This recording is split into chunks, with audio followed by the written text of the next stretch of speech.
Pourquoi la généalogie? Pourquoi? Eh bien parce que Un passe-temps Pour l'histoire. intéressant Moi, c'est plus je recherchais mes ancêtres maintenant. pour connaître ses racines, Quelle bonne chose. Pour se connaître un peu, je pense. d'où on vient, Quand on sait d'où on vient, parce qu'on ne sait pas où on va. on arrive peut-être mieux à s'analyser. Mais enfin, non, je ne veux pas rentrer dans un débat comme ça, non, c'est pas. Non. On me disait toujours que mon nom de famille était un nom espagnol, un nom italien. Et j'ai découvert que jusqu'en 1701, en faisant des recherches à Aller, dans le Morbihan, j'ai toujours trouvé des Dantos, et même au-delà. mon père a pendant des années fait des recherches très importantes. Il a écrit des livres sur la région dont nous sommes originaires. Il est décédé et donc j'ai repris son travail. Et je suis en train d'informatiser tout ce travail. Les difficultés, oh, elles sont multiples. D'abord, apprendre à lire les actes anciens. Ce n'est pas évident du premier coup. Il n'y a pas d'école pour apprendre. Il faut apprendre tout seul, par exemple. Et les difficultés, bon, les petites difficultés avec l'informatique.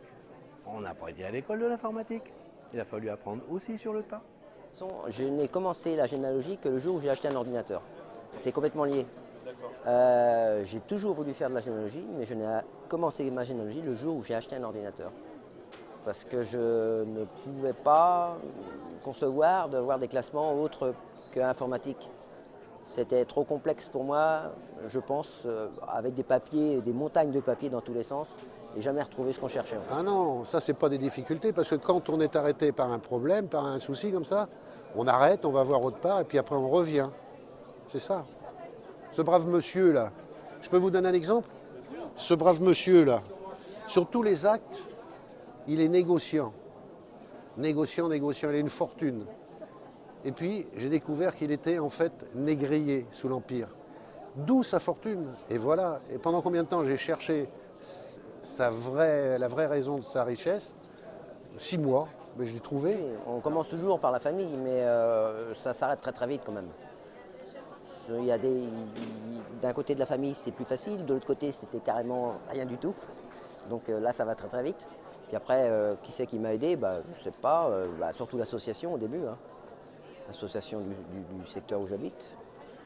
Archives départementales, municipales, dans les associations, bien sûr, les mairies, on peut aussi aller, on va dans les mairies. Après, des cousins que je me suis trouvé, et puis après, le système D. Et puis alors, il y a le bouche à oreille. Alors par exemple, vous faites partie d'une association comme AGV, vous parlez beaucoup, parce qu'il faut beaucoup parler, donne-moi ta généalogie, etc. Et vous êtes cousin avec tout le monde, on le sait bien. Mais surtout, tiens, tenez, regardez le monsieur qui fait la tête là, c'est mon cousin. On ne peut pas choisir ses cousins, mais c'est mon cousin. J'espère que tu es content. Et je suis très content.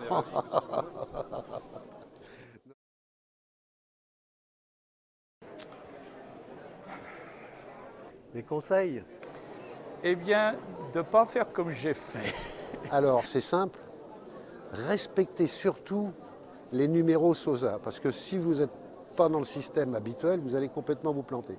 oh, c'est d'abord de s'armer de beaucoup de patience. Pas renoncer. Énormément de patience. De s'accrocher. Être systématique et être complet d'entrée. Pour éviter de recommencer 3 fois la même chose. De ne pas croire qu'on peut manger tout d'un seul coup. De ne pas être effrayé par la tâche et surtout de ne pas vouloir couper au plus court. Pour ne pas recommencer, il faut surtout ne pas laisser de côté des informations qui paraissent anodines au premier abord, mais qui sont très importantes quand on avance toujours. Ça évite beaucoup d'erreurs et il ne faut pas hésiter à collecter énormément d'informations. Les parrains, les marraines, les oncles, les témoins, les lieux-dits.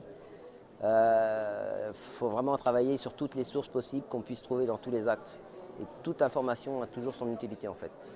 Pour en récupérer peut-être qu'une petite partie pour sa généalogie personnelle, mais c'est essentiel. Il faut être très pragmatique, être très méthodique, disons, et de bien voir où on en est. Si on n'aboutit pas sur une lignée, par exemple,